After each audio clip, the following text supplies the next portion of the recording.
Sean Gilson with the Orlando, Florida office of Gilson Engineering. Welcome to the Gilson Engineering Flow Lab. As you can see around me, this is our flow lab. We have 2 large plastic tanks with 6 different lines, and here we have all kinds of various arrangements of level and flow measurement products that are all working live demos. Today we're going to be talking about point level switches from Drexelbrook Engineering Company, Amatec Drexelbrook. Drexelbrook pioneered the idea of a point level switch that will ignore coatings on your probe and still give you a good reliable measurement. We call this our coat shield element, which lets us ignore coatings and buildups on your sensing element and still give you a reliable trip every time you hit level.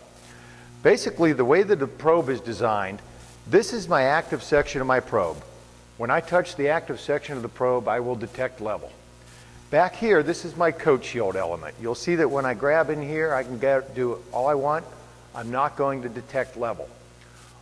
The way this probe is designed, we drive both the active section and the coat shield element with the identical voltage.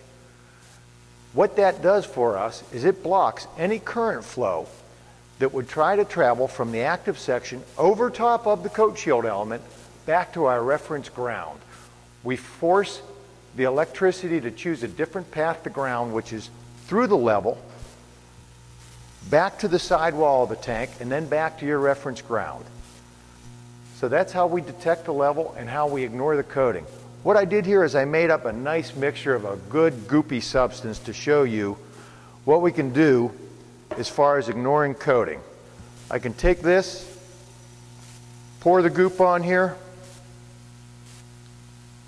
get it on there, and you'll see that we do not detect level. When we put it in the actual level, we got a good, reliable trip. Thank you for joining us.